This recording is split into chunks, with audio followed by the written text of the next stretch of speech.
Pour la première fois, les pompiers de Paris acceptent de former un journaliste.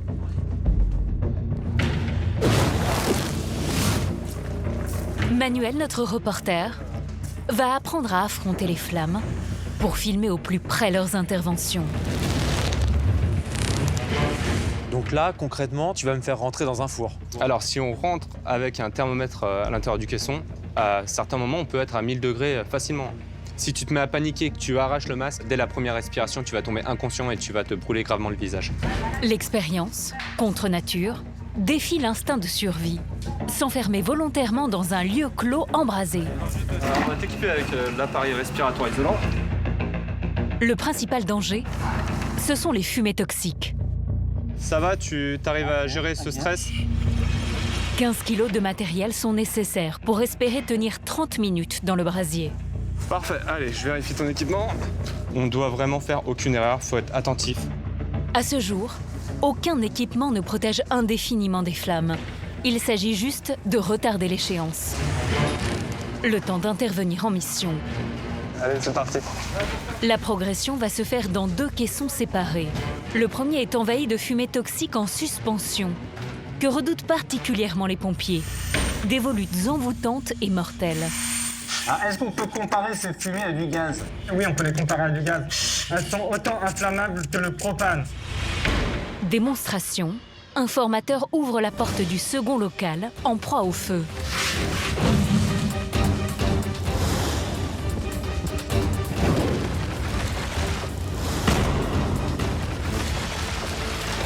Les flammes envahissent tout l'espace en une fraction de seconde.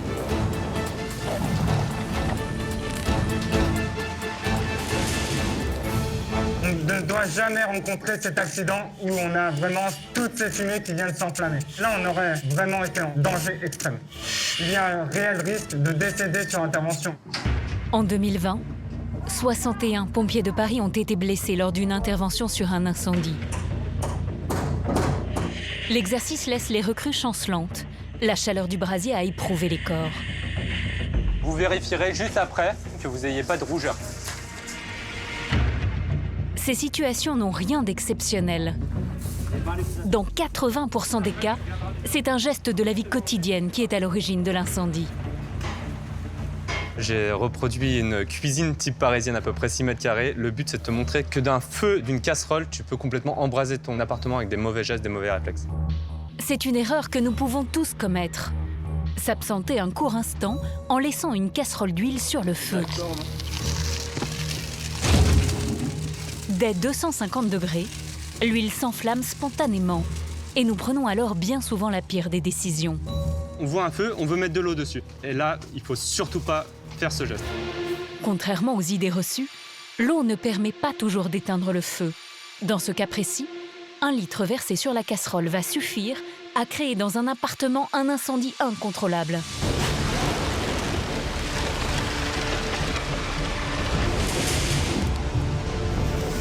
Avec la chaleur, l'eau se transforme en vapeur et projette en un instant l'huile enflammée dans toute la pièce.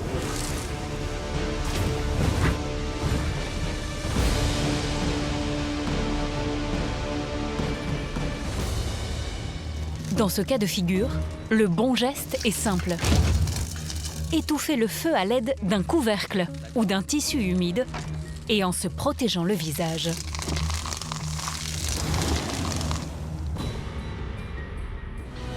Allez, on se dépêche, c'est juste à côté. Il s'agirait d'un petit garage, on s'habille très vite. Ils n'exercent pas un métier, mais une vocation. Ce sont les pompiers de Paris. Choque-le. L'élite des services de secours. Leur devise, sauver ou périr. 8500 soldats, médecins, infirmiers formés à intervenir quoi qu'il en coûte et qui ont fait le serment de risquer tous les jours leur vie pour sauver la nôtre. Urgence pompier, j'écoute. Le patient a fait un arrêt cardiaque. Maëlle, 35 ans, est médecin urgentiste. C'est elle qui agit en dernier recours, sur la ligne de crête entre la vie et la mort. Monsieur, c'est le médecin des pompiers. Serrez-moi la main. Elle va être confrontée à l'intervention qu'elle redoute le plus. Il s'agirait d'une attaque terroriste au couteau. Un quotidien voué à tenter l'impossible qu'elle a choisi de partager avec son mari, lui aussi pompier. Au niveau du planning, il y en a toujours un qui est de garde, l'autre qui est de garde. On passe pas énormément de temps ensemble. Avec moi les gars, on se dépêche. Faire mentir le destin, défier les flammes, c'est l'obsession de Philippe, spécialiste des incendies. Urgent, urgent, urgent, parler. Il dirige ses interventions avec 2 priorités, secourir les victimes et ramener ses hommes en vie. Allez, on se dépêche. Lors d'une soirée sous tension, il aura entre ses mains le destin d'une centaine de personnes, à extraire au plus vite d'un immeuble en flammes, sans marge d'erreur possible. La fumée rentre très facilement à l'intérieur des appartements. C'est ça qui potentiellement peut tuer. Une existence sur la brèche qui fait rêver Baptiste. On va commencer par pailler les génisses, là. À 18 ans, ce petit-fils d'agriculteur veut intégrer la prestigieuse brigade des sapeurs-pompiers de Paris.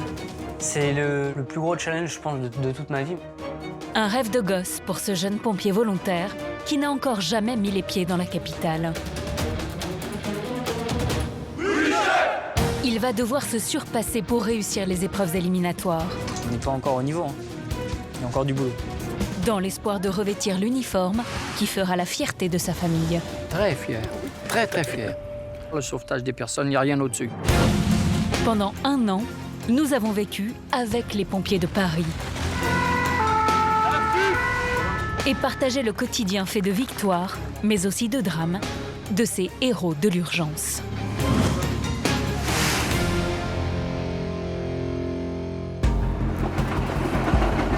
Dans le nord-est de la capitale, se situe l'un des plus importants QG des pompiers de Paris. La caserne de Ménilmontant. 12 véhicules et 150 soldats du feu qui réalisent 15 000 interventions chaque année. Ensemble, à vous. Aujourd'hui, Philippe, lieutenant, est l'officier de garde. Sergent-chef Gabreau. Plus d'une centaine de feux à son actif et 14 ans d'expérience. Il est un des piliers de la caserne. Caporal-chef Irigouin. Chaque lundi matin, la compagnie rend hommage aux pompiers de Paris morts en opération. Le jour de gloire est arrivé.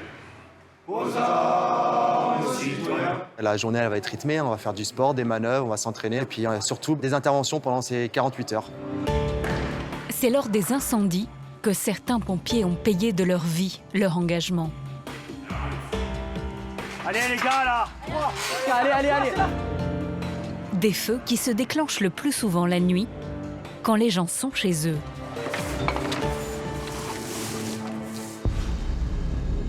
Ce soir, Philippe est de garde. Il a appris à se méfier de ces instants d'apparente quiétude. À 1h du matin, des appels paniqués affluent au centre de secours. Tout le monde crie dans la rue, il y a le feu. Sortez de la maison. Il y a énormément de fumée noire. Le problème, c'est qu'il y a des gens dans l'immeuble et ils sont encore dedans, quoi. Allez, on se dépêche, c'est juste à côté. Un immeuble de 12 étages se consume, avec ses habitants à l'intérieur. Personne ne peut encore imaginer l'ampleur de l'incendie. Saint-Fargeau, juste à l'angle, à droite. C'est à 300 mètres. Il s'agirait d'un petit garage, on s'habille très vite. Ces feux dans des bâtiments d'habitation à étage élevé sont la hantise des pompiers. Chaque seconde de retard sur le trajet est un risque supplémentaire pour les habitants.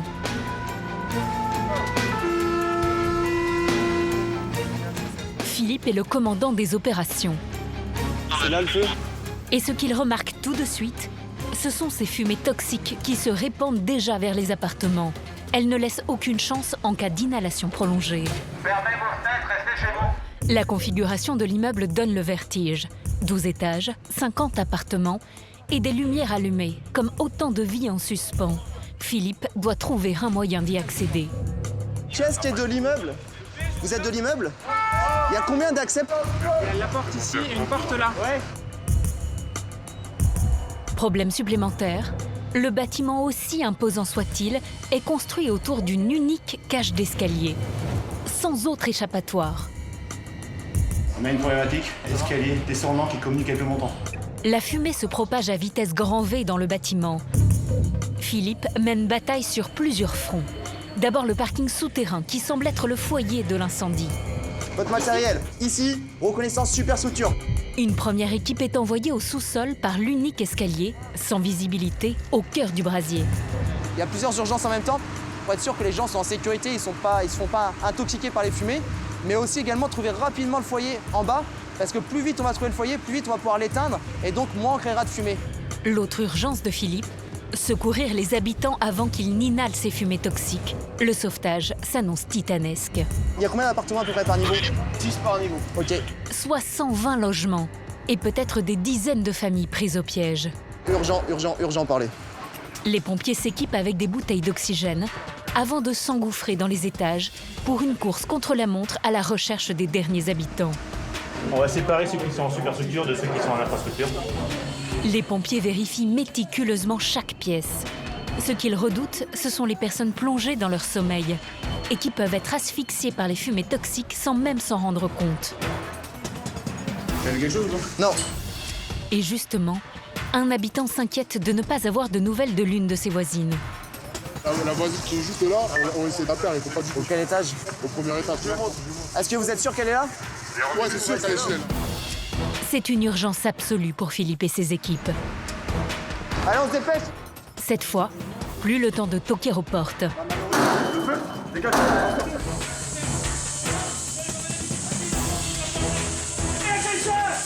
La jeune femme est réveillée in extremis. Dans 80% des cas, les personnes qui décèdent lors d'un incendie sont asphyxiées dans leur sommeil par les fumées. On a réussi à évacuer tout le monde très rapidement, en sécurité. Donc là, il n'y a plus de risque humain. L'immeuble enfin vide, Philippe se focalise maintenant sur la recherche du foyer de l'incendie. J'ai fait des équipes qui ont fait le -2. Ouais. Ils ont reconnu tout le -2, ils ont rien trouvé. Bien trouvé, d'accord. Dans les 2 étages du parking souterrain, la température atteint les 1000 degrés et les fumées sont si épaisses qu'il est impossible de progresser. Dès qu'on descend un tout petit peu, tout de suite c'est noir, on voit pas la main là. Il peut faire vite très chaud s'il y a plusieurs véhicules qui brûlent. Le risque que le feu attaque les structures du bâtiment et que tout l'immeuble s'effondre en pleine intervention. Lorsqu'il n'y a plus de visibilité, les pompiers opèrent toujours en binôme, attachés l'un à l'autre, pour se porter secours en cas d'accident ou de malaise. J'ai vu en fait c'est chiant quand on descend au -2 là, ça part un peu partout quoi. Les éclairages ont fondu. Les pompiers progressent à l'aveugle en se tenant à ce câble relié à l'extérieur, appelé ligne de vie. C'est à l'aide d'une caméra thermique que nous parvenons à les distinguer dans ce chaos. Ok, allez vous reposer 5 minutes, buvez de la flotte et je vous rengaine. Mais pour identifier l'origine du feu, encore faut-il pouvoir se repérer. Et pour cela, il manque un élément crucial. Est-ce que tu as trouvé un plan? Non, on a tout fouillé, au moins ça on a fouillé, on n'a pas trouvé. C'est ce qui nous manque. Hein. Je sais. Ce plan des sous-sols est indispensable pour savoir quelle zone reste à explorer. Alors Philippe va faire appel à un pompier dont la spécialité est de cartographier les zones sinistrées. J'aurais besoin de toi, tout simplement, c'est moi le chef de garde. En fait, j'ai pas de plan. Mais ce qui m'intéresserait serait d'avoir un croquis rapidement, la situation en bas, parce que pour l'instant on trouve pas le feu. On sait à quel niveau ça brûle?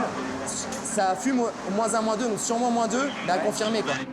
Ce dessinateur hors pair synthétise toutes les informations que lui apportent ses collègues.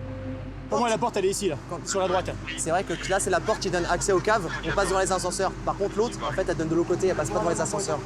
Je vais redescendre pour vérifier, mais je pense que c'est ça.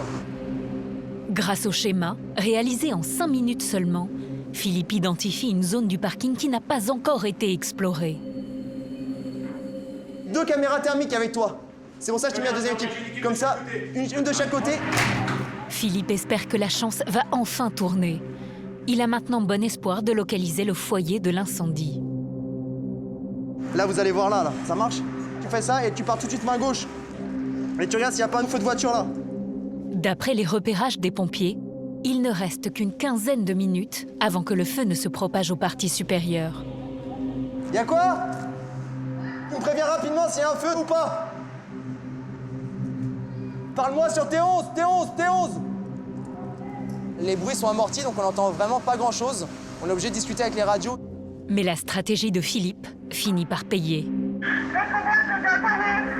Son équipe vient de découvrir 2 voitures en flammes au niveau -1 du parking. Ça y est, le feu est localisé, c'est bien une voiture avec risque de propagation à une deuxième voiture. Donc là, il va falloir rapidement maintenant attaquer le feu. L'urgence est de refroidir la zone pour éviter toute propagation du feu. Des milliers de litres d'eau et de mousse sont déversés sur les carcasses des voitures. Ça va, ça se passe en bas, c'est éteint ou pas? Comment? C'est éteint en bas? Ouais, c'est éteint. Là, ils font du refroidissement, plafond, sol, le feu éteint.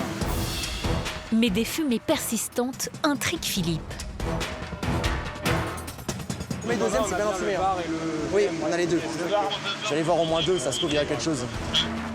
Le lieutenant replonge dans les entrailles de l'immeuble. Et encore une fois, il a vu juste. Deuxième foyer, deuxième foyer. Deux foyers à deux endroits différents, c'est en général, c'est les criminels. Ça peut soit être criminel, ou soit sinon ça peut être juste dû à la chaleur qui est vraiment trop importante et donc qui va propager le feu un peu plus loin parce que l'ambiance est trop chaude et donc le véhicule va spontanément s'enflammer. Au bout de 4 longues heures d'intervention, Philippe et ses hommes viennent à bout de l'incendie. En tout, il y a eu 3 véhicules qui ont brûlé, 2 à un endroit et à un autre. 5 heures du matin, les habitants reconnaissants peuvent enfin rentrer chez eux. 10e étage. Merci pour... Sourires et applaudissements lorsque les pompiers et riverains prennent conscience de ce qu'ils ont traversé ensemble. Merci, chef, bravo. Bravo, chef. C'est aussi pour ces instants de fraternité que Philippe aime se battre. On clôture l'inter et moi après je repasse 2 heures après, 4 heures après. Quoi. Mais ce qui compte tout autant pour lui, c'est l'état de ses troupes. Notre satisfaction à la fin, c'est d'avoir 0 blessé, donc aussi bien du côté civil que du côté pompier. Et là, tout le monde a travaillé en sécurité et a très bien travaillé. Une enquête de police est toujours en cours pour déterminer s'il s'agit d'un incendie criminel.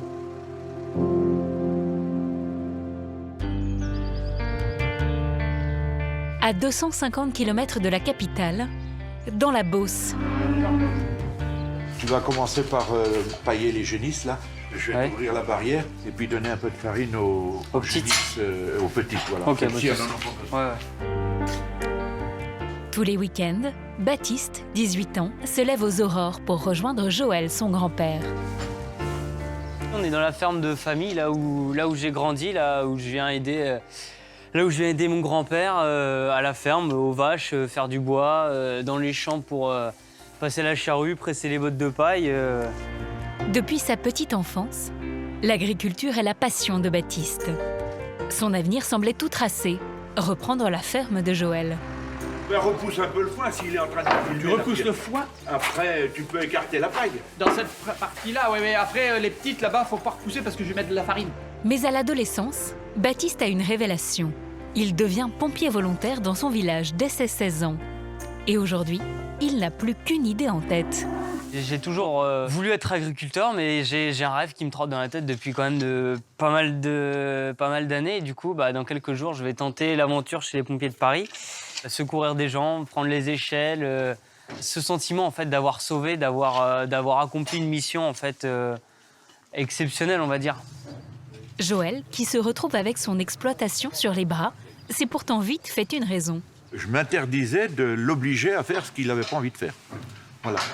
J'espère qu'il va trouver son cadre dans le métier qu'il a choisi et puis s'enthousiasmer. Voilà. Mais peut-être qu'il reviendra. Hein. Il a le temps, hein. Il a encore 15 ans, 20 ans pour réfléchir. Parce qu'on est jeunes agriculteurs jusqu'à 40 ans. Donc voilà. Le départ de Baptiste pour Paris est vécu par sa famille comme une fête. On a acheté des merguez, des brochettes. Tout le monde le soutient, à commencer par son autre grand-père, Jean-Claude, ancien pompier volontaire dans une petite caserne des environs.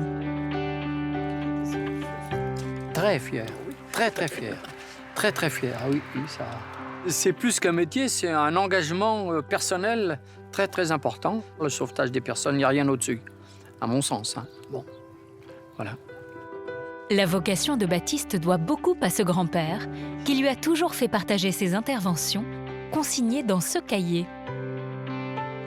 On a eu un début de feu au château à Valençay, tiens, grosse intervention. Ah oui. D'écouter toutes ces histoires, On pourrait rester là, je pense, des heures tous les deux à discuter de tout ça. Est-ce qu'il y a un petit conseil à lui donner? Essayez d'être calme, plus possible. Bien se concentrer sur ce que l'on fait. Déjà au départ, pas trop s'affoler. Mais ça vient au fur et à mesure des années. Hein, parce que étant jeune, on pulse, c'est normal. Baptiste aura bien besoin des conseils avisés de son grand-père. Merci. Réaliser son rêve n'est pas sans risque. Pour les pompiers, les premières années sont celles où se produisent le plus d'accidents. Est-ce que vous la connaissez, la devise des pompiers? Sauver ou périr? Et quand on parle de votre fils? Plutôt sauver que périr, mais bon... Ouais. On s'est pas posé la question, mais on a peut-être pas envie de se la poser, quoi. Dans quelques heures, Baptiste abandonne le cocon familial pour découvrir Paris, où il n'a encore jamais mis les pieds. Ouais, celle-là, ça claque. La capitale, il ne la connaît que sur papier glacé ou à travers ce qu'en disent les médias. Il y a le métier de pompier, mais il y a aussi en fait tout ce qui est le prestige d'intervenir dans Paris et avec tous ces monuments en fait et ces belles rues, ces beaux quartiers et pas que évidemment la misère sociale aussi est omniprésente à Paris. Le jeune homme prend avec lui le strict minimum. C'est l'uniforme et la rigueur militaire qui l'attendent. Trousse de toilette, une petite tenue civile. Ce rendez-vous, Baptiste l'attend depuis 2 ans. Pour lui, l'échec est inenvisageable. C'est le plus gros challenge, je pense, de toute ma vie, même si ça vient tout juste de commencer. Je pense que c'est mon premier métier, c'est pompier de Paris, quoi. Pour réussir ce défi, il doit d'abord suivre une formation de 4 mois. Et surtout, réussir les épreuves éliminatoires.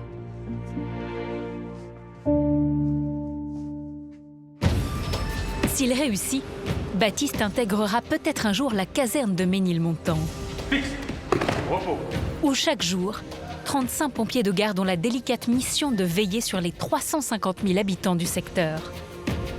Bonne journée de semaine à tous. Parmi ces anges gardiens de la capitale, certains n'ont pas toujours été pompiers, comme Maël, 35 ans, Ça va les mecs? qui était médecin au SAMU avant de rejoindre les soldats du feu. Tu peux noter sur ta petite liste qu'il manque une ampoule de magnésium. Reçu, docteur. C'est l'une des 3 seules femmes médecins de la caserne, avec sous sa responsabilité un véritable hôpital roulant. C'est comme une chambre de réanimation. On a de quoi traiter un patient grave, que ce soit pour un problème cardiaque, que ce soit pour un problème de traumatologie. Un sac de pédiatrie si on fait des enfants. Le sac de feu, notre préféré. Maël sort 8 fois par jour avec son équipe en moyenne, souvent en dernier recours. La plupart du temps, quand il y a l'équipe de réanimation qui part, c'est que le patient est très grave. Il y a des jours où on se dit, si on n'y était pas allé, il y a une personne qui serait morte. Et c'est ces moments qu'il nous faut continuer. Et ça, effectivement, c'est très satisfaisant, on se sent très utile et on rentre, on est très content. Maël n'aura que quelques secondes pour répondre à nos questions. Ici, les moments de calme sont rares. Ouais, ok, bah écoute, on est parti. L'équipe de réanimation doit prêter main forte à des collègues. Coordination médicale de l'R62, Ménilmontant parti. Un homme présente des symptômes inquiétants. Là, on part sur une douleur thoracique d'un homme de 58 ans. On va voir quand on arrive sur place ce qu'il décrit comme symptômes, comment est son électrocardiogramme. Ça peut être quelque chose de tout à fait bénin, comme ça peut être quelque chose de gravissime et de potentiellement mortel pour lui. Une douleur dans la poitrine accompagnée d'une gêne respiratoire. Des symptômes souvent annonciateurs d'un infarctus du myocarde. Ce type de situation représente 75% des interventions de la jeune femme. Il y a des interventions qu'on fait très souvent, auxquelles on s'habitue plus facilement et qui nous inquiètent moins, entre guillemets. Après, je pense que le jour où on perd complètement la petite adrénaline du départ, il faut changer de métier. Dans la plupart des cas, il s'agit d'une fausse alerte. Mais Maëlle reste prudente. Chaque année, plus de 50 000 Français meurent d'un accident cardiaque. Ils vont vous faire un examen pour le cœur. L'homme, la cinquantaine, semble déboussolé de voir autant de monde chez lui. Et ses préoccupations du moment n'ont aucun lien avec sa santé. Le prix? Mais non, mais vous inquiétez pas, on n'a pas besoin d'argent, d'accord? Pour affiner le diagnostic, Maëlle réalise immédiatement un électrocardiogramme. Et le résultat est sans appel. Bah là, on voit tout de suite que le patient il est en train de faire un infarctus. Ça devrait ressembler à ça. Et là, ça ressemble à ça. Et le fait que ça ressemble à cette montagne nous montre tout de suite que le patient est en train de faire un infarctus. L'une des artères qui irrigue le cœur de l'homme est en train de se boucher. Il peut faire un arrêt cardiaque d'une minute à l'autre. Mais il ne semble pas prendre conscience de la gravité de son état. On doit vous emmener à l'hôpital tout de suite. Non. Si. Légalement, les pompiers ne peuvent pas forcer un patient à les suivre. Ce qui m'embête beaucoup, c'est qu'il refuse catégoriquement d'aller à l'hôpital. Donc là, moi, j'ai un seul but, c'est le convaincre au moins de descendre dans mon camion et ensuite, on va pouvoir discuter. Au bout de 10 longues minutes, l'homme accepte enfin de quitter son domicile. Maëlle prévient l'hôpital de son arrivée imminente. C'est un infarctus qui est massif, qu'il va falloir prendre en charge très rapidement. Avant de partir, Maëlle veut injecter un médicament qui minimise les risques d'arrêt cardiaque. Mais l'homme est de plus en plus nerveux. C'est une perfusion, ça, non? Oui, c'est une perfusion. Non, paniquez pas, paniquez pas. C'est quand même assez sérieux ce qui se passe, donc il faut se laisser faire, d'accord? Il devient confus, incohérent. Essayez de vous détendre. Essayez de vous détendre. On laisse faire mon collègue, vous me regardez, regardez-moi. Regardez-moi. Oui, mais vous allez prendre du sang. Non, mais non, on prend pas de sang. La victime semble persuadée que les médecins veulent lui faire du mal. Maëlle et son équipe sont dans l'impasse. On est obligé de lui passer des médicaments très rapidement pour fluidifier son sang, pour refaciliter la circulation dans le vaisseau qui est bouché et qui empêche le sang d'arriver à son cœur. Pour l'instant, il refuse catégoriquement toutes les perfusions, donc on est en train de négocier, parce que le but, c'est de le faire dans le plus calme possible.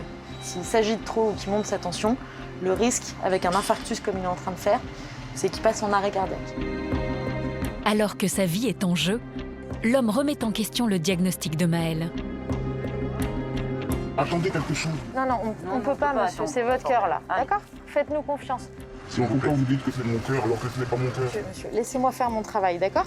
Vous, c'est quoi votre travail? Je suis informaticien. Alors, c'est quoi un bug? C'est un dysfonctionnement de l'ordinateur. Moi, je suis médecin et je suis capable de repérer les bugs sur le corps humain. Non. Si, je vous assure. Maëlle déploie des trésors de diplomatie, mais plus le temps passe, plus le risque d'infarctus augmente. Mais il faut qu'on se casse, quoi, parce que tu as vu, je ne peux passer aucun médicament. Alors elle change de stratégie. Maintenant, ça suffit. Détendez-vous. Attendez, mais On veut pas vous. Vous êtes terriblement angoissé. Vous êtes terriblement angoissé. Le médecin ordonne d'immobiliser le patient pour lui poser la perfusion. Aïe, je vous dis, je me sens très mal. Mais les minutes perdues vont se payer au prix fort. Il a fait un arrêt cardiaque. Non, vas-y, allonge. Putain, allonge, vite, vite, vite. Putain, c'était sûr. Le cœur du patient vient de s'arrêter. Dépêche, vas-y. Tu les branches?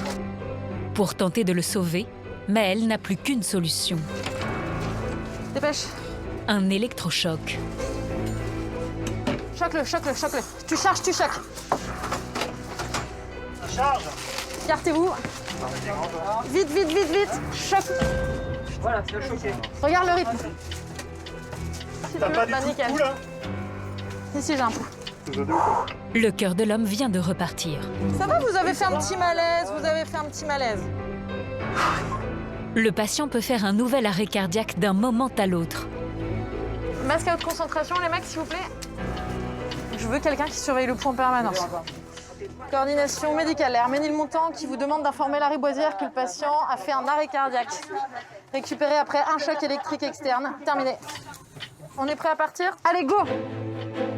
7 km séparent l'ambulance de l'hôpital. Départ hôpital, mec. Ouais.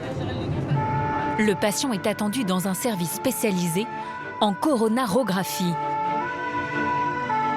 Un coro, c'est une petite caméra qu'on va glisser dans l'artère au niveau du poignet, qui va aller directement au niveau des artères qui irriguent le cœur. Le problème, c'est que là, c'est ces artères qui irriguent le cœur qui sont bouchées.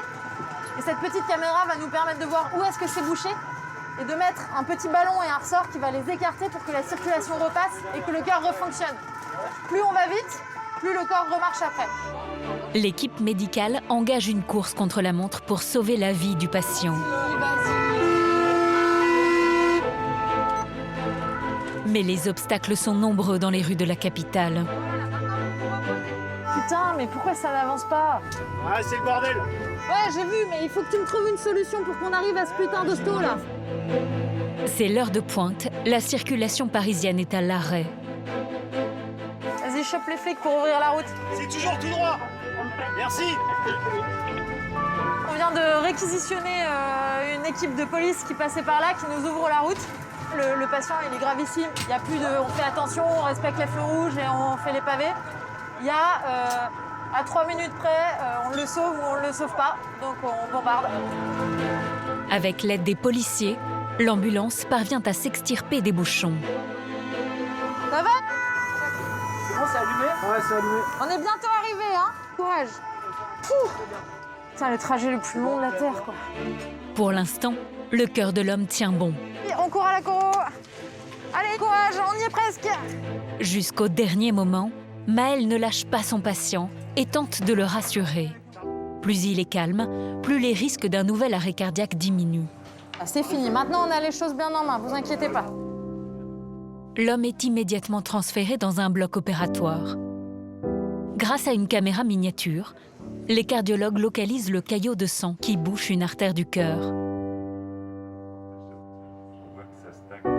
Ils l'aspirent et placent un stent, un petit ressort qui permet à la circulation sanguine de reprendre normalement.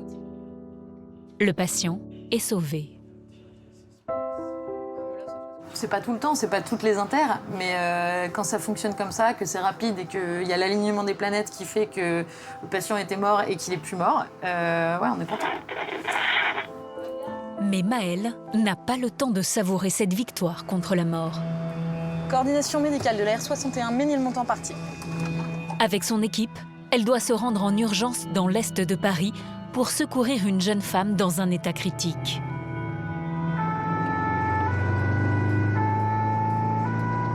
Coordination médicale Ménil présentée. Alors qu'elle marchait sur ce trottoir, la victime s'est effondrée. Son mari a appelé le 18. Et 20, 21, 22, et 23, et 24, et 25.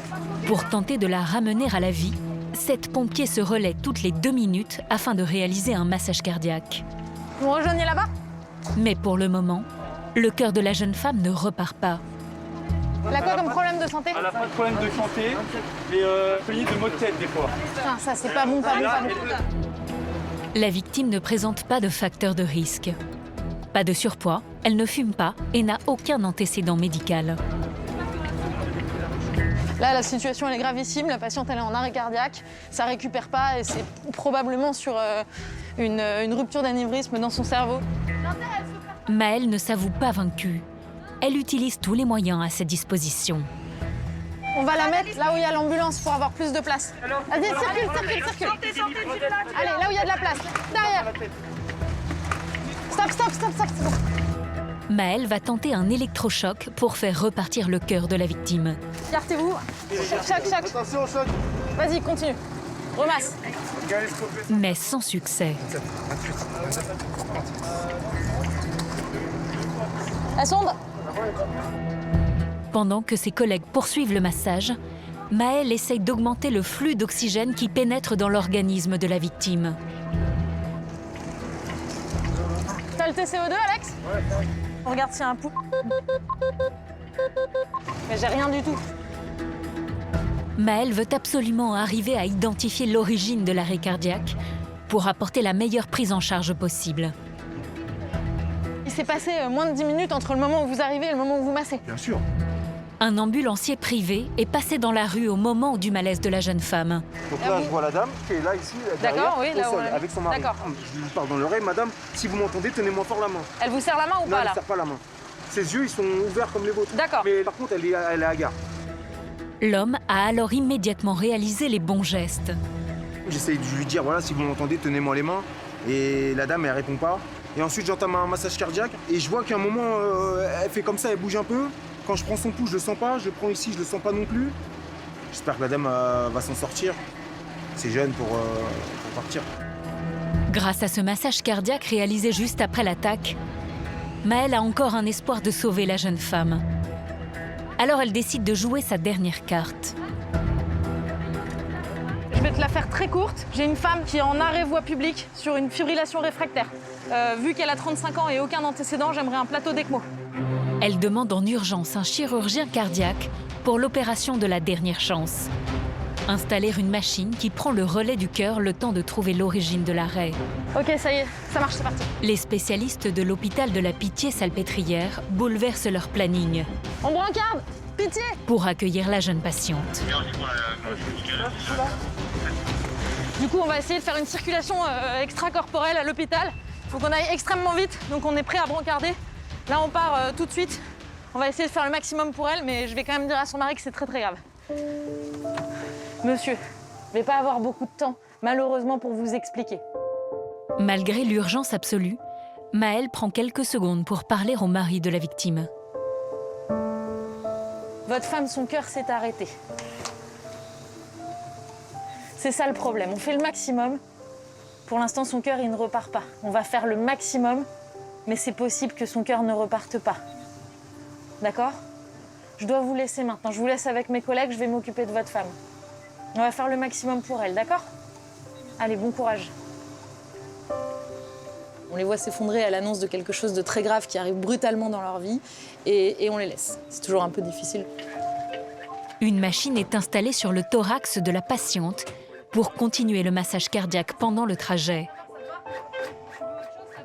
Vous tenez prêt à partir, départ dans 3 minutes. Pour que l'opération ait une chance de réussir, la victime doit être transférée au bloc opératoire en maximum 15 minutes. Je vais m'occuper du respi. 2 motards de la police nationale sont réquisitionnés pour ouvrir la route. On peut partir direct, on va au réveil de la Pitié-Salpêtrière. Ok, ça roule? Il y aura une AR et derrière le VSAV qui vient avec nous si on a besoin de remasser. Elle est en arrêt cardiaque, la dame. Hein? Ok, merci beaucoup. Pour minimiser les dégâts sur l'organisme de la jeune femme, le convoi doit progresser avec le moins d'à-coups possible. Allez, ma petite. La victime est attendue par un des meilleurs chirurgiens de la capitale. Chaque semaine, il réalise une quinzaine d'opérations comme celle que va subir la patiente de Maëlle. On arrive à la Pitié, on va au réveil, il faut qu'on se dépêche. Pour la médecin, la mission s'arrête aux portes de l'hôpital. Brutalement, les cardiologues prennent le relais. De retour à la caserne, Maëlle sait qu'elle a été fidèle à l'esprit des sapeurs-pompiers de Paris. Ne jamais baisser les bras, se battre jusqu'au dernier souffle. Là, nous, notre premier réflexe, c'est de se dire, bah oui, on va aller jusqu'au bout, même si la chance de survie, elle est minime. C'est une femme jeune, bah merde, on y va, quoi. On donne tout, on y va.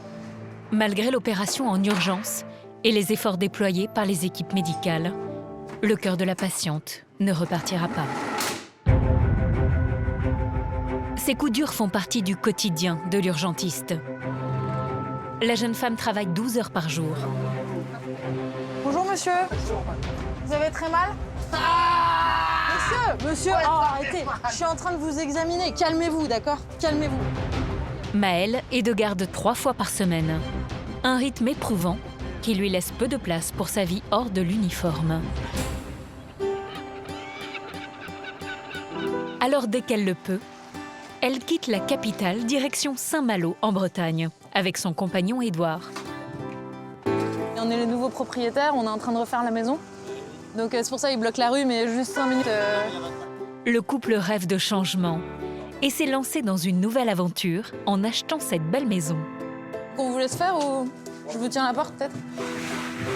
Ils envisagent de quitter la frénésie parisienne pour fonder une famille dans un environnement plus préservé. Attends, il faut que je fasse un pivot. Il y a 1 mois, ils ont investi toutes leurs économies pour acheter cette bâtisse. C'est pas le plus lourd, mais c'est le plus chiant. Dans le centre de Saint-Malo, ville de 47 000 habitants. Ouais, là, ça change de Paris. C'est très calme. Bien sûr, il pleut un petit peu, mais comme ils disent, c'est pas de la pluie, c'est une petite bénédiction. Ils espèrent quitter Paris dans 6 mois pour s'installer définitivement ici. C'est quoi que tu veux? Ah oui. Afin de faire baisser les coûts, Maëlle et Édouard font un maximum de travaux eux-mêmes. Il faudrait que ça fasse 24 mm. Un quotidien très différent des urgences médicales. Du coup, j'ai appris un nouveau métier. On a appris à faire de l'enduit, on a appris à utiliser la Mirka pour tout poncer. Et puis on va faire petit à petit, et puis on va transformer le tas de vieilles pierres en jolie maison. Elle va être chouette, notre maison. Alors, on est plutôt sur de l'enduit de lissage ou de l'enduit de rebauchage? De l'enduit de lissage. Édouard est lui aussi médecin chez les pompiers de Paris depuis 4 ans. La brigade, il faut que ça soit un passage dans la vie. On peut y passer quelques années, mais on en a bien profité, on a beaucoup progressé. Avant de se lancer dans ce nouveau projet de vie, le couple a vécu des moments difficiles. Au niveau du planning, il y en a toujours un qui est de garde, l'autre qui est de garde. On ne passe pas énormément de temps ensemble. On voulait un peu changer nos priorités et que ce soit plus le travail qui prenne le pas sur le reste de notre vie. Mais pas question pour autant de ne plus exercer leur vocation. Quoi? Ça sera un peu tendu pour moi? Oui, tu le veux? Après, ouais. Je te l'échange contre la poncette. Alors ils continueront de travailler dans des ambulances de réanimation, mais celle du SAMU de Saint-Malo. Il y aura toujours une part d'adrénaline, c'est juste pas au même endroit, pas avec les mêmes équipes. Mais on perd pas complètement, on n'arrête pas de travailler. Et les départs SMUR ici, ils peuvent être tout aussi patates que les interventions qu'on fait à Paris. Fin de chantier. Dès demain, Édouard et Maëlle reprennent du service dans la capitale. La jeune femme va vivre une mission qu'elle n'est pas prête d'oublier. Villeneuve-Saint-Georges, en région parisienne. Le jour se lève sur le centre de formation des sapeurs-pompiers de Paris. Bonjour messieurs, c'est l'heure. Allez, on se lève, on va se raser. T'actives tes collègues? Reçu. Allez les gars, on se réveille. Baptiste et 70 autres candidats ont débuté leur apprentissage depuis maintenant 2 mois. Ah, c'est le réveil qui est surtout dur, parce que comme tous les matins, c'est 5h30 qu'on se réveille, puis après c'est reparti pour le lit au carré, pour le rasage. C'est ça qui est un peu compliqué, avec les journées qu'on fait, il y a la fatigue qui s'accumule. Les pompiers de Paris sont les seuls avec ceux de Marseille à être des militaires. Le planning est millimétré. Après la toilette, les aspirants pompiers doivent réaliser chaque matin les corvées collectives. Ils n'ont pas d'intervenants extérieurs, en fait on fait notre cuisine, on fait notre ménage, on fait tout. Oui, on fait des interventions, mais la plupart du temps, on fera tout. Même pour ces simples tâches ménagères, Baptiste essaie d'être irréprochable. Il tient à mettre toutes les chances de son côté jusqu'aux épreuves éliminatoires dans 2 mois. Quoi? Ah ouais, rater, c'est inimaginable. Moi, je me vois pas tout recommencer, tout reprendre, tout repartir à zéro. C'est pas... C'est assez dur comme ça. Je pense une fois, c'est dur, donc le refaire 2 fois, on va pas le rater. Baptiste et ses camarades suivent une formation de 4 mois très technique. Aujourd'hui, c'est une grande première. Ils vont découvrir les dangers du feu lors d'une intervention. Les gars, chaque binôme, mettez-vous les uns à côté des autres parce que là...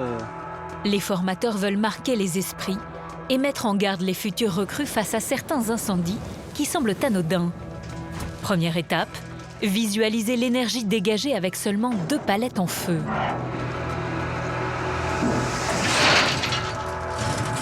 Oh là là là.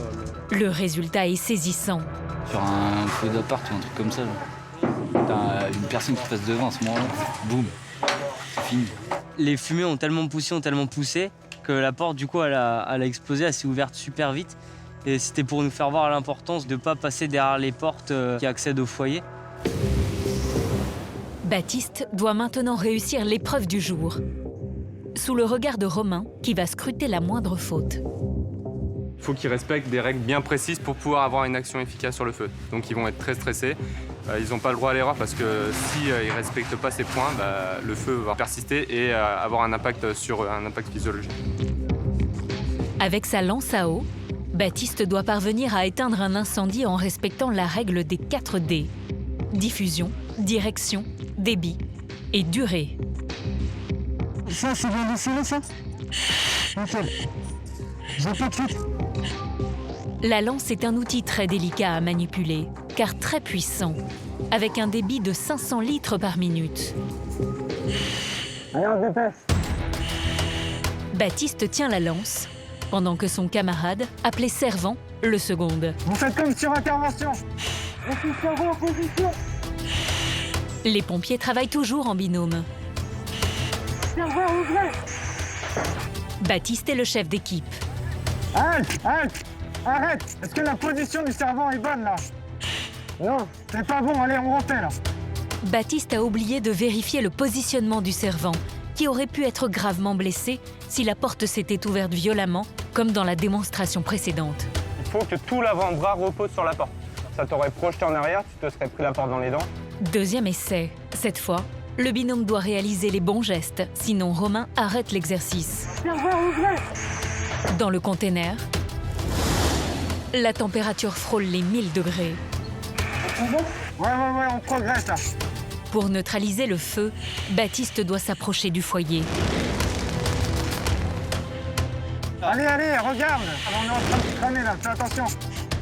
Baptiste parvient enfin à éteindre l'incendie. Mais pour Romain, le résultat n'est pas satisfaisant. Le jeune homme n'est pas encore prêt à affronter les flammes sur une intervention. Tu ne connaissais pas ta lance. La diffusion n'était pas bonne. Pourquoi elle n'était pas bonne? Le jet était trop resserré ou une fois il a été trop... Quand j'ai diffusé de protection. Et pourquoi moi j'y arrive du premier coup? Parce que vous connaissez votre lance? Voilà, parce que je le fais tous les jours. Et vous devez acquérir cette compétence en manipulant la lance tous les jours. Demain, c'est lui qui sera sur intervention et nous, on ne sera pas là. On sera pas là. Donc il faut qu'il prenne conscience qu'il y a un réel danger et que s'il ne respecte pas la conduite à tenir qu'on lui a appris aujourd'hui, oui, il peut se mettre en danger, lui et son équipier. Baptiste, ancien pompier volontaire, tombe de haut et comprend qu'il va devoir encore progresser s'il veut intégrer la brigade des pompiers de Paris. En étant pompier volontaire, c'est pas aussi complet qu'à la brigade. À la brigade, c'est vraiment pousser tout ce qu'on fait. Maintenant, je sais les erreurs que j'ai faites, je sais sur quoi mes axes de travail vont être pour pouvoir être prêt le jour J. L'examen final a lieu dans 8 semaines. C'est bon, c'est clair? Oui, d'accord. Baptiste devra réussir les épreuves éliminatoires et cette fois, il n'aura pas le droit à l'erreur.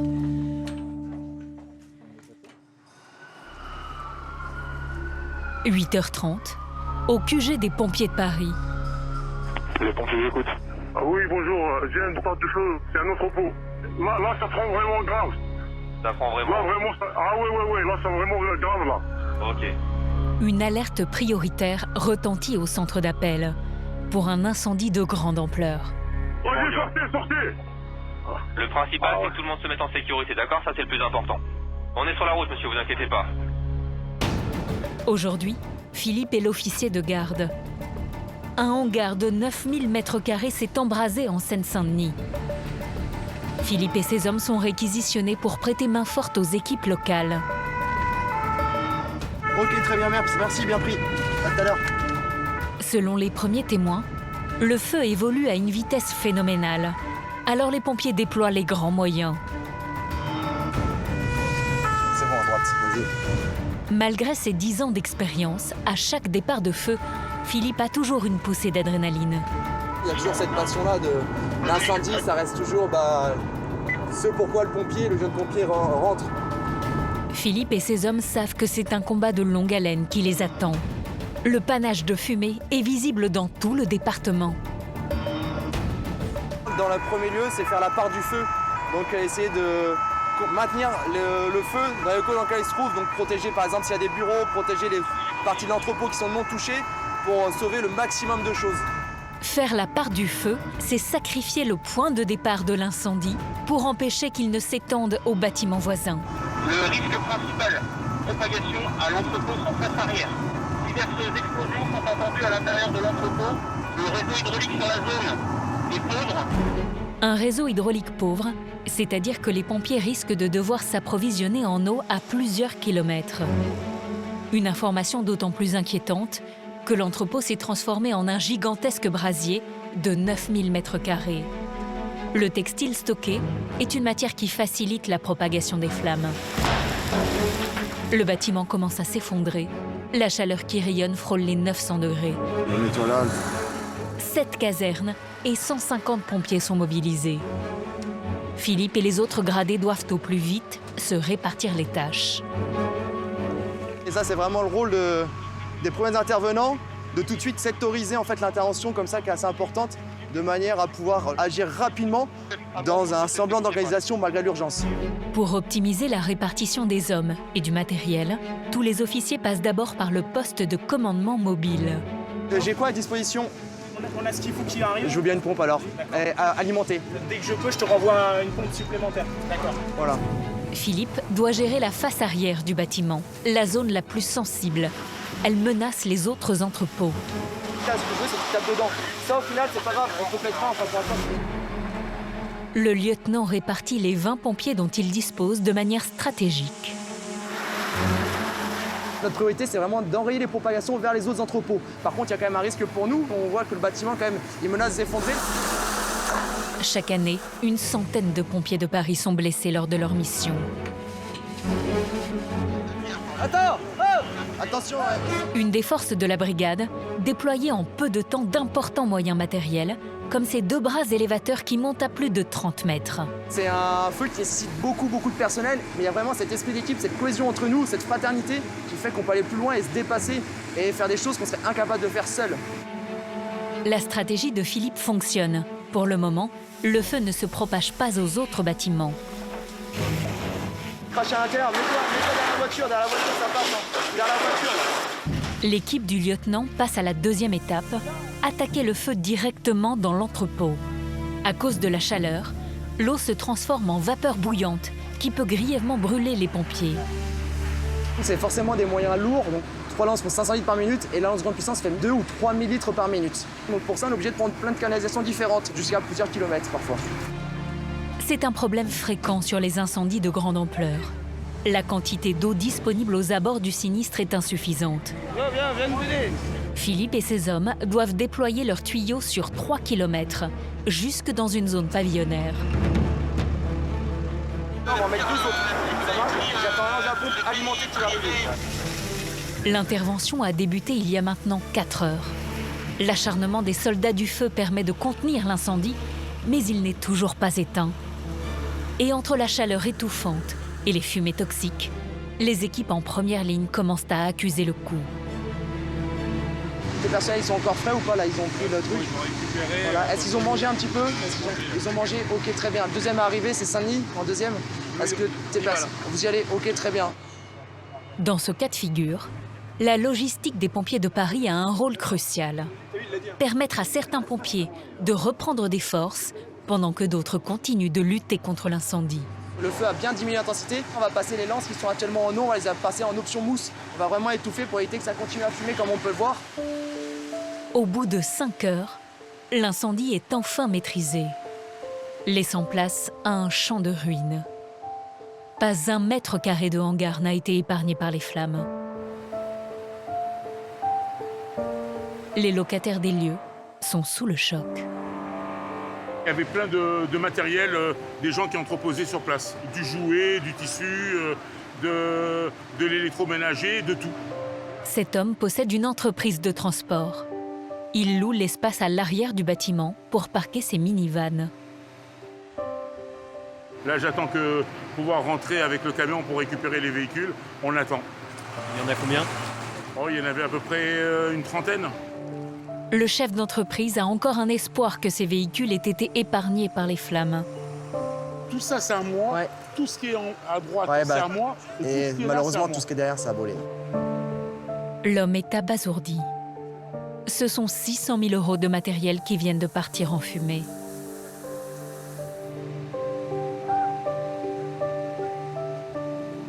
Allez, go. Mais aucun blessé n'est à déplorer, ni chez les riverains, ni chez les pompiers. Bah là, du coup, on va retourner à la caserne, on va se remettre en condition, puis on est potentiellement reparti sur d'autres interventions, et puis rendre service à la population parisienne. 2 équipes resteront sur place encore plusieurs heures pour éteindre les dernières flammes et s'assurer que le feu ne reprenne pas.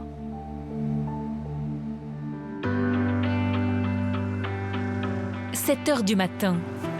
Comme 3 fois par semaine, Maëlle commence une garde de 24 heures à la caserne de Ménilmontant. Ensemble, à vous! À peine le temps d'arriver pour la jeune médecin urgentiste qu'une alerte très préoccupante Vous avez composé le numéro d'urgence des sapeurs-pompiers. parvient au centre d'appel. Pompier, j'écoute. Oui, bonjour. Voilà, j'ai eu un petit souci en sortant de mon parking. J'ai l'impression que mon voisin était... je sais pas où il était, mais en tout cas, je lui ai roulé dessus.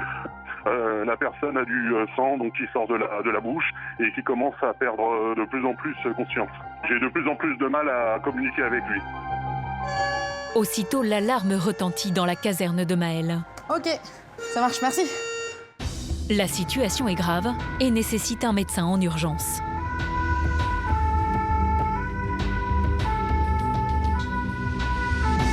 Là, on part sur un homme d'une trentaine d'années qui, a priori, s'est fait rouler dessus par une voiture. On n'a pas plus d'informations pour l'instant. On verra quand on arrive sur place ce qui se passe. L'an dernier, 15 piétons sont morts dans la capitale à la suite d'un accident de la route. C'est la prochaine à gauche. Dans la majorité des cas, les victimes succombent dans les minutes qui suivent l'impact. Alors des moyens importants sont tout de suite déployés. 3 véhicules et 12 pompiers sont mobilisés. Le monsieur est sorti comme un dedans, il s'est arrêté tout de suite. En voulant sortir du parking, le conducteur de ce SUV n'a pas vu le piéton et lui a roulé dessus avant de s'arrêter. L'homme est père de famille. Quand on sortira, on pourra aller voir. Comme ça, on pourra voir son papa. Près de 2 tonnes lui sont passées sur le corps. Mais il est encore conscient. Maëlle doit au plus vite faire un premier diagnostic. Je peux passer en dessous? C'est sécurisé, là? Ouais, je vais essayer d'aller voir comment il est, quoi. En fonction des réponses de la victime, la jeune femme va tenter de déterminer la gravité de ses blessures. Monsieur, tu m'entends? Mais l'homme ne répond plus aux questions des pompiers. Est-ce que tu m'entends? Ouvre tes yeux, s'il te plaît.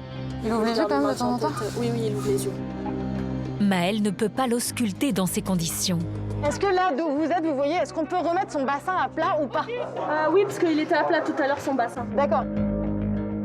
On a un homme qui a été écrasé par une voiture, qui communique pas avec nous. Donc c'est un petit peu difficile de savoir où il a mal.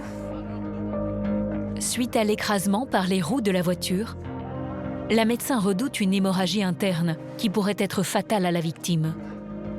Je vous propose coussin de levage avec Rick sur la partie droite du véhicule, on cale l'autre partie et on l'enlève que d'un côté.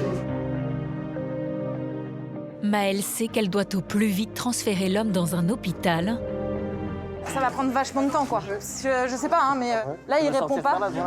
Et donc trouver la solution la plus rapide pour l'extirper de sous le véhicule. Je pense vraiment que ça peut passer avec le cuillère. On essaye de le faire, on va gagner vachement de temps parce que comme ça, tu vois, on met le cuillère là et là et on fait comme ça. Maëlle décide d'utiliser une civière particulière appelée cuillère. On clipse la tête d'abord.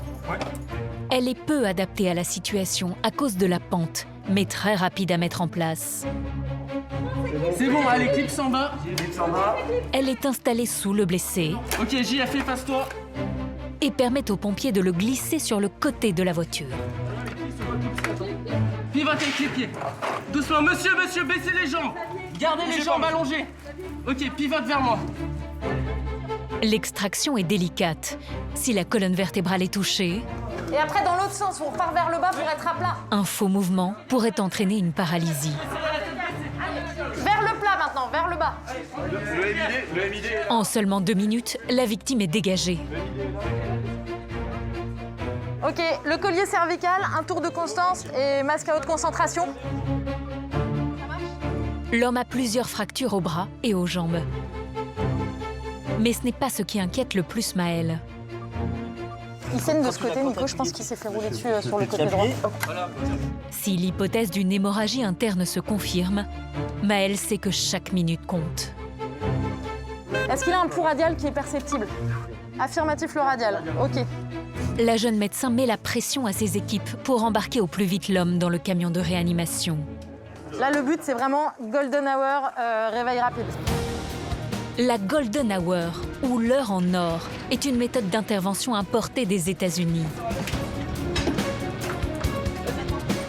Quand il y a des blessés graves, comme c'est le cas de notre patient, la plupart meurent dans les premières heures de la prise en charge. Si jamais on a une chance de pouvoir l'amener dans une salle d'opération dans la première heure qui suit son accident, on augmente ses chances de survie, mais de manière phénoménale. Donc on a un chrono qui est déclenché.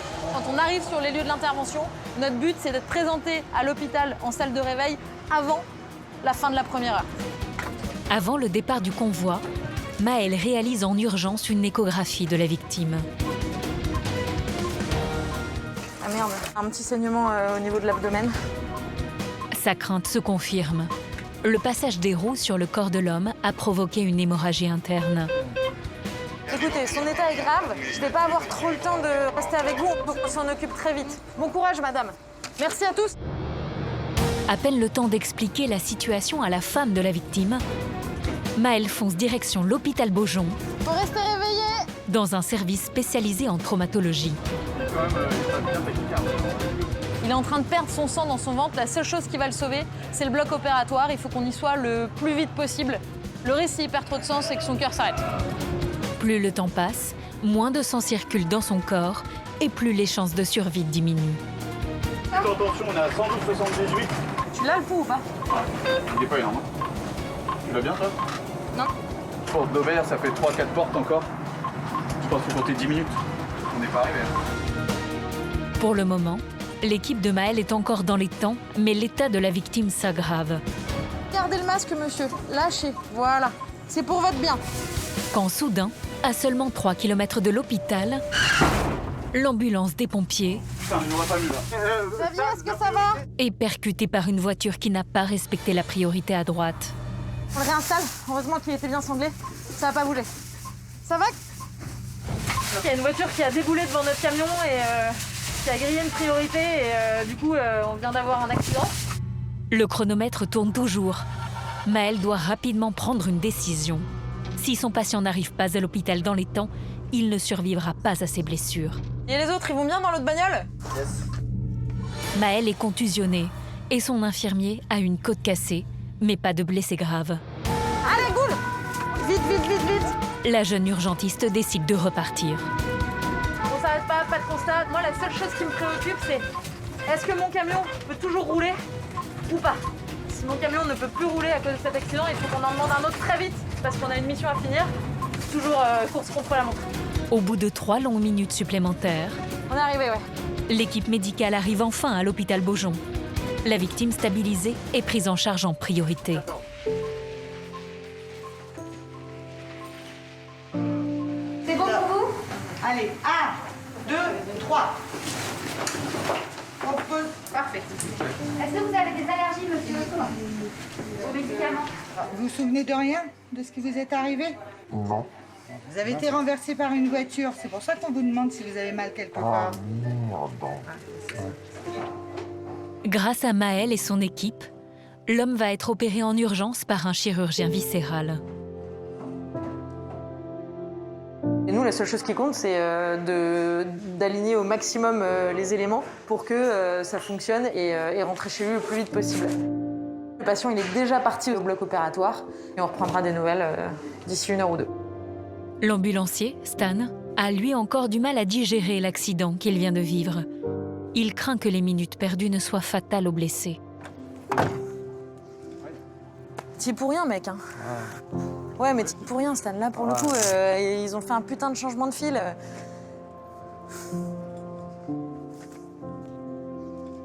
On va l'emmener au réveil des ambulances de réanimation à Volusso. Grâce à tous les maillons de la chaîne médicale, l'opération est un succès. Mais ces 3 fractures aux jambes vaudront au père de famille plusieurs mois de rééducation. Au fort de Villeneuve-Saint-Georges, c'est le jour de vérité pour les apprentis pompiers, l'examen final. Sur les 140 candidats, une trentaine a déjà été éliminée pendant les 4 mois de formation. Pour Baptiste, c'est aujourd'hui que se joue son rêve. C'est un rendez-vous, c'est le jour J. On n'a pas le droit à l'erreur. Est-ce que c'est compris? Oui! Bon courage, rompez les rangs et par groupe, vous allez sur vos différents ateliers. Pendant 6 heures, les élèves vont être testés, évalués. Au programme, 8 ateliers, physiques et techniques, qui balaient toutes les connaissances d'un sapeur-pompier de Paris. Faut pas que je m'énerve, faut que je prenne mon temps. Donc on va essayer, enfin on va pas essayer, on va y arriver et voilà. Tout au long de l'examen, Baptiste va faire équipe avec Julie. Allez Julie, t'inquiète. Elle aussi en lice pour devenir pompier de Paris. Je suis pas sûr qu'au 7e étage, à 30 mètres, tu fasses la même technique que tu viens de faire. La pression monte, les examinateurs sont intransigeants et la moindre erreur peut coûter cher. Faut pas se louper parce qu'une faute, ça peut être vite fait et c'est éliminatoire. Julie et Baptiste débutent par une épreuve redoutée, l'échelle accrochée. Il refait d'immeuble sur quel niveau, pardon? Cette échelle est souvent décisive lors des feux d'arrière-cour. Comme ce jour-là, lors d'un important incendie dans un immeuble en Seine-Saint-Denis. Reculez, reculez, reculez, reculez. Les flammes sont si violentes que les pompiers sont repoussés hors de l'immeuble. Dans la cour intérieure, impossible d'acheminer le camion avec la grande échelle.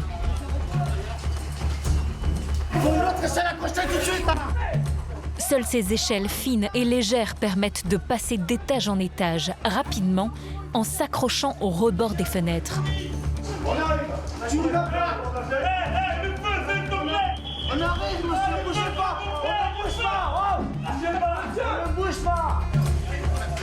Ce père de famille et son enfant sont sauvés in extremis des flammes. Vas-y, descends-le, descends-le, descends-le. Pour Baptiste et Julie, les débuts sont laborieux. Allez Julie, allez. Mais les deux jeunes se ressaisissent. Balcon! Chaque épreuve est notée. Échelle. Secours à victime. Et 28, et 29, et 30. Cordage. Allez, tu me fais un nœud français. Reçu. Pour le moment, le binôme réalise un parcours presque sans faute. Tant que vous perdez maintenant, là, c'est des chances de survie en moins pour elle. Soulever une victime de 80 kg en point mort, c'est un des sauvetages les plus durs chez les pompiers. Faut que ça passe. Tout est dans la tête. Là, il s'en sort pas trop mal. Il s'en sort pas trop mal. Baptiste a déjà passé 9 épreuves sur les 10 que compte l'examen final. Dans 1 heure, on est pompier de Paris. Et je réalise pas. Là, on touche du doigt et on s'y rapproche de plus en plus. Et on se rend compte que c'est le meilleur métier du monde, quoi. Mais l'apprenti pompier est un peu trop confiant. Allez, c'est le dernier, les gars. La dernière épreuve est la plus difficile. Vous allez partir en reconnaissance d'attaque. Reçu. Dans des caves, Julie et Baptiste doivent effectuer des reconnaissances à l'aveugle pour repérer le foyer d'un incendie et d'éventuelles victimes. Allez en place, messieurs. Pour l'exercice, pas besoin de fumer, des sacs poubelles placés dans les masques occultent totalement leur champ de vision. On s'engage, là, c'est bon? Allez-y, ouais. Comme sur une vraie intervention, les deux recrues avancent accroupis pour éviter la chaleur. Complètement aveuglés, ils progressent sans lâcher la ligne guide qui les relie à l'extérieur. Eh bien, t'as des obstacles. J'ai pas entendu, t'as dit quoi? Reste derrière moi. Reçu. En une poignée de minutes, les deux jeunes arrivent au bout de l'allée. Nous avons trouvé le foyer. Ligne guide amarrée. Pour l'instant, ils sont très bien. Voilà, impeccable. Bonne communication. A priori, ils ont trouvé le foyer. Donc l'idée, c'est d'amarrer la ligne guide de manière à ce que les binômes suivants puissent suivre la ligne guide. En conditions réelles, la température dans la cave avoisinerait les 800 degrés. Allez, il fait de plus en plus chaud là, ça devient de plus en plus insupportable, il va falloir vite ressortir. Alors que l'examen touche à sa fin, Baptiste commet une erreur au moment de rebrousser chemin. Attends. T'es emmêlé? Ouais, je suis emmêlé parce que là, j'ai une autre boucle. Oui, c'est la boucle. À 2 mètres du foyer, les deux pompiers toujours aveuglés sont bloqués par la ligne guide. Les bouteilles d'oxygène s'épuisent. La situation devient critique. Là, ça chauffe de plus en plus. Tu vas cramer, mon petit lapin. Je te tiens, là, c'est bon, décroche pas. Vous êtes deux et vous trouvez la meilleure solution adéquate pour sortir tous les deux vivants de la cave. Pour sauver sa peau et celle de sa collègue, Baptiste va enfreindre la règle de base des pompiers. Je décroche mon mousqueton sur la ligne guide. Le jeune homme se détache délibérément de la ligne guide qui le relie à l'extérieur. C'est comme ça? Ouais, attends. En situation réelle, sans repère, le pompier pourrait s'égarer dans les fumées toxiques. Une grave erreur. C'est bon? Ouais, c'est bon. C'est bon. Allez.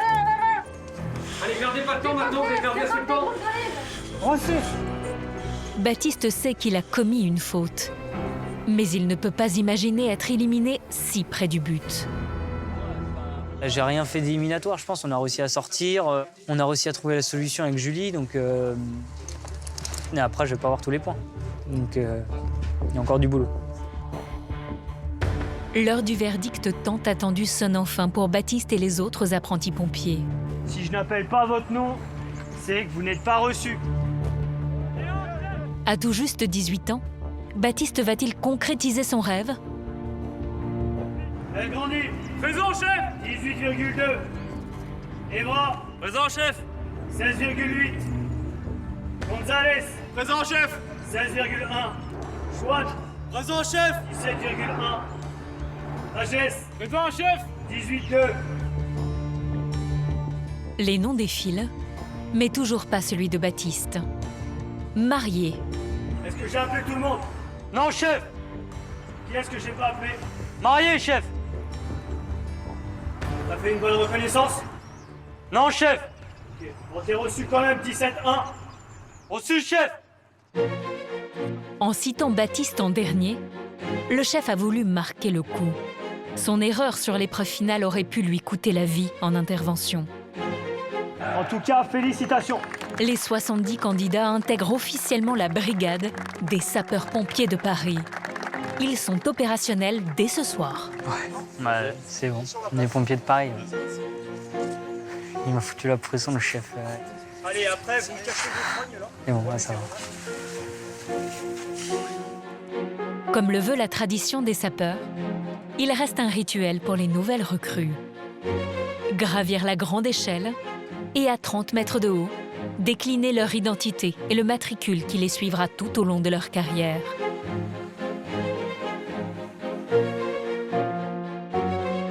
Sapeur marié 3 mois et 20 jours de service 104 412. Dès ce soir, Baptiste part en caserne.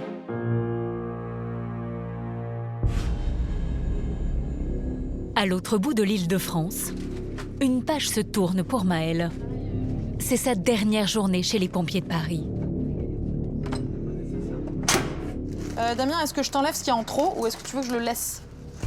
Normalement, elles ont été changées hier, non? Non. Ça, c'est bon. Une journée qui va prendre une tournure dramatique.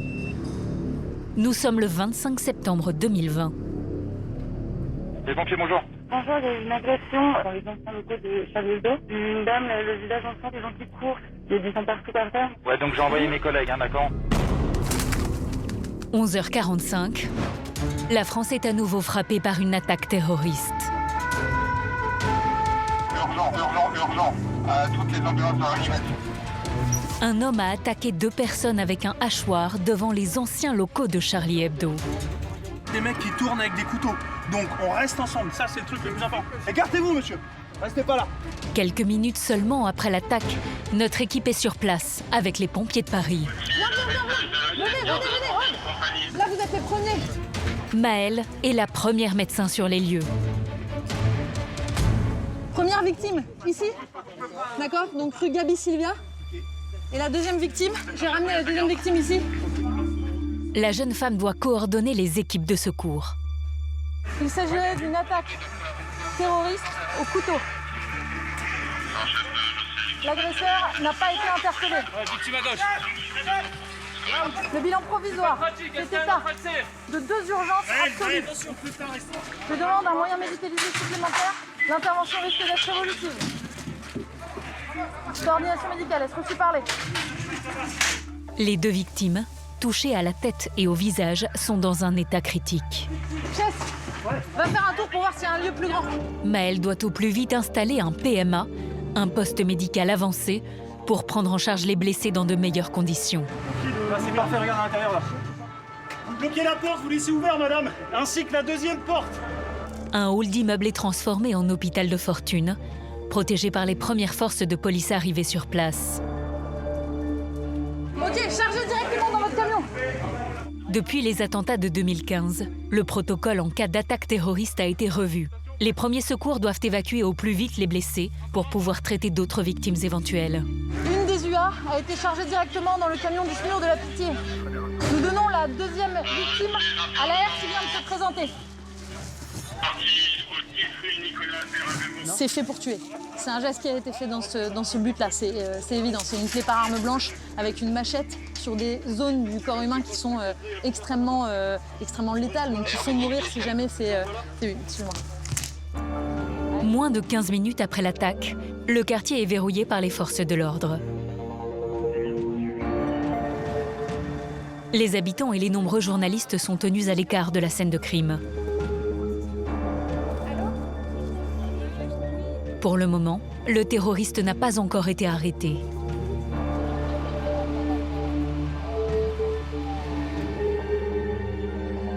Probablement pakistanais, vêtu d'une veste marron, chemise à carreaux, auteur toujours en fuite. Spécialistes en explosifs et unités d'élite de la police nationale investissent les immeubles Allez les gars, on y va. à la recherche du terroriste et d'éventuels complices.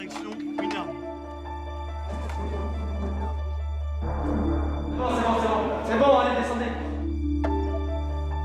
Les habitants et les employés restés confinés sont évacués peu à peu. Tout le monde redoute d'autres attaques, comme en 2015. On a trouvé personne d'autre. On est bien d'accord, Non, on a fait faire le tour. je vais retourner faire le tour, mais pour l'instant, il n'y a personne d'autre. Ok, d'accord. Pour Maël, la priorité est maintenant de s'assurer qu'il n'y a pas d'autres blessés à secourir. Vous avez d'autres victimes ou pas? Non, personne. Ok, le PMA, vous montez l'escalier, il est un peu plus loin sur la gauche. Vous vous mettez à disposition. Au total, plus de 100 pompiers et 300 policiers sont mobilisés. Le terroriste islamiste sera interpellé quelques instants plus tard. Là, on a un stress supplémentaire parce que ça rappelle des souvenirs à tout le monde, parce qu'on est sur les lieux, dans les locaux de Charlie Hebdo. C'est des situations qui, par définition, sont évolutives. Donc à tout moment, on peut passer de 1 victime à 10 victimes, à 30 victimes, et ça peut prendre une ampleur phénoménale. Et ça nous rappelle tous 2015. Aucune autre victime ne sera à déplorer. Évacués en à peine 5 minutes par les équipes médicales, les 2 blessés en urgence absolue ont pu être opérés à temps. Leurs jours ne sont plus en danger. 2 semaines plus tard, Maël a fait le grand saut avec Édouard. Ils ont abandonné la frénésie parisienne et se sont définitivement installés à Saint-Malo. Ça y est, on a franchi le pas. On est officiellement malouin. Voilà, donc c'est notre nouvelle maison. Une vie plus calme, proche de la mer. Ouais, et puis avec le projet de faire du bateau après, donc... Après 4 ans de bons et loyaux services, le couple de médecins urgentistes quitte la prestigieuse famille des pompiers de Paris. Ouais, les camions rouges, les pompiers de Paris, les grosses inters, c'est derrière nous. C'est sûr, la vie ici est de base plus calme, mais c'est aussi que on n'a plus d'astreinte téléphonique, on n'a plus de stress de l'inter qui doit arriver. Moi, il y a des inters dont je me souviendrai longtemps, comme partout, hein, comme dans tous les endroits où j'ai bossé. Mais effectivement, il y a des inters qui marquent. Grâce à leur expérience dans les services de secours parisiens, Maël et Édouard ont pu trouver une place à l'hôpital de Saint-Malo. Mais la jeune femme s'est promis de remonter un jour dans les camions des pompiers de Paris. Dans la capitale, à la caserne de Ménilmontant, aujourd'hui, un jeune pompier vit, lui, un grand jour. C'est la première garde de Baptiste. Tout juste recruté dans la brigade, il doit encore trouver ses marques. En fait, c'est une sonnerie c'est un rassemblement inopiné. Tu viens dans la tenue dans laquelle tu te trouves. Donc voilà, comme ça, c'est impeccable. Ça marche. Très bien reçu, merci Caporal. Baptiste découvre un nouvel univers et ses codes.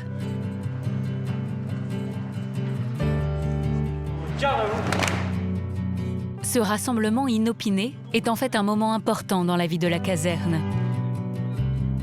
Plusieurs pompiers sont félicités pour leur bravoure. Chef de recours, sergent Emer et première classe Melinette, sortez des rangs. Lors d'une intervention périlleuse. Général Jean-Marie Gontier, commandant la brigade, accorde un témoignage de satisfaction au sergent-chef de recours Ludovic. Confronté à une situation complexe lors d'une intervention pour feu d'appartement dans un immeuble de grande hauteur. Pendant plusieurs mois, Baptiste va vivre avec ces hommes et ces femmes qui sont pour lui des modèles. Il est impatient de montrer à ses pairs que lui aussi est à la hauteur. On a envie de monter et d'entendre le deux tons. Les gyros, les gens qui s'écartent et nous qui passent au milieu. C'est l'intervention qu'on attend tous, je pense. Mais avant de montrer ce dont il est capable, comme toute nouvelle recrue, il y a un passage obligé, les corvées. Le pompier, c'est sauver des vies et c'est passer à la serpillière. Ouais, c'est beaucoup passer à la serpillière. Ménage, cuisine à la caserne, les pompiers font tout eux-mêmes. Et c'est au premier ou au deuxième? À tout juste 18 ans, t'as pas fini tes frites? il veut absolument réussir son arrivée dans sa nouvelle famille. Il faut réussir à s'intégrer, il faut faire ses preuves à la plonge, à la cuise, faire ce qu'on nous dit de faire, le correctement. Et après, il n'y a pas de raison que les autres ne viennent pas vers nous. Et pour que cette intégration soit complète, Parce que toi, tu fais ça, et après, tu fais ça. Baptiste doit maintenant réussir un test auquel n'échappe aucun soldat du feu. Montez. L'épreuve de la planche. Elle est quotidienne pour tous les pompiers de Paris. En cas d'échec, impossible de partir en intervention. Ouais, c'est le début, c'est la première planche. Ouais, c'est symbolique. Si le jeune homme réussit l'exercice, il pourra embarquer dans les camions dès cet après-midi. Observé par toute la garde, c'est mon image qui est en jeu, donc voilà.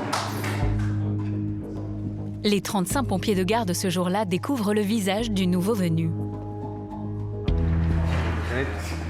Ça peut remarier, 18 ans. Montez.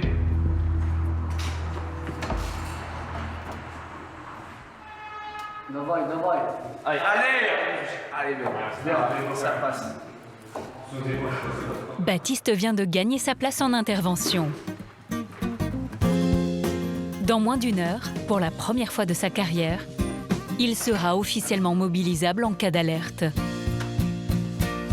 première fois qu'on va monter dans les camions, on n'est encore pas très bien intégré à la caserne, donc on a peur de décevoir, peur de mal faire. Baptiste n'aura pas à patienter bien longtemps. La première intervention tombe dès sa prise de garde.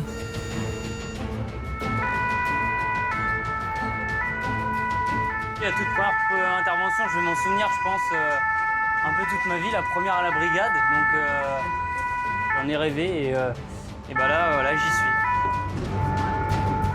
Et pour ses premiers pas, le jeune homme va avoir un rôle déterminant.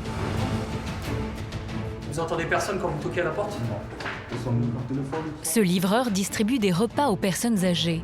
C'est lui qui a appelé le 18. Monsieur, c'est les pompiers! Un client qu'il connaît bien ne répond pas à ses appels. D'habitude, il prend pas ce temps pour me répondre.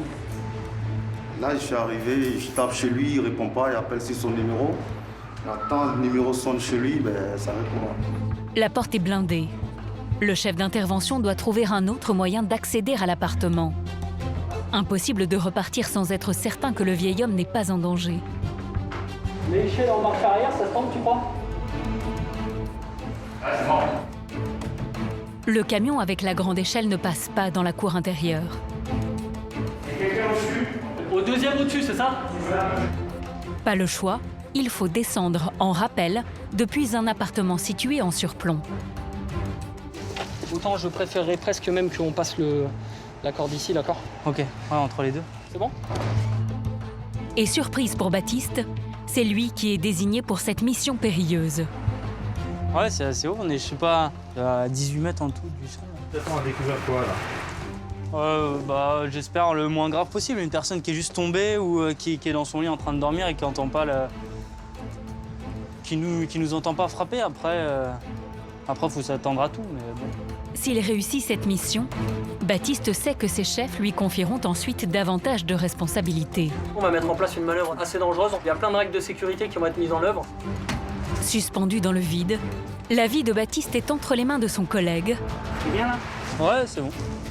Et de cette corde. Du mou, ah, il y a les volets qui sont fermés. Impossible pour le jeune homme de voir à l'intérieur de l'appartement.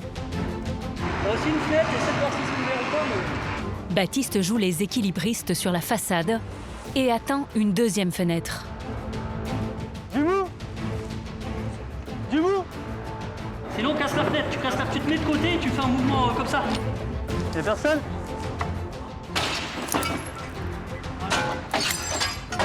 C'est les pompiers, qu'est-ce qui se passe?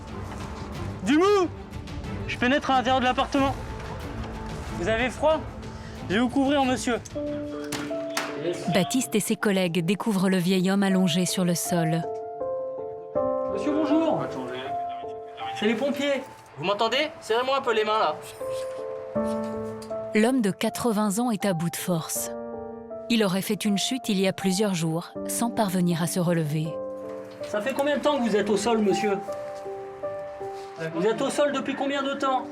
Pour cette première intervention, Baptiste découvre l'envers du décor de la capitale. La détresse humaine et la solitude de certaines personnes âgées. On peut aussi se dire qu'un jour, ça peut être aussi nos grands-parents qui sont confrontés à un tel problème comme ça. C'est touchant. De retour à la caserne, nouvelle alerte pour Baptiste. Et il va vivre un moment qu'il attend depuis des années. On part sur un feu de véhicules, donc on sait pas... Je sais pas, j'ai pas eu d'informations complémentaires. Son premier feu chez les pompiers de Paris. Et même s'il ne s'agit que d'un scooter incendié, la nouvelle recrue est enthousiaste. Ah, ça va être le premier feu! Ses collègues lui confient la lance à incendie. Un moment fort dans sa toute jeune carrière. Baptiste applique les gestes qu'il a appris et répétés des dizaines de fois au centre de formation.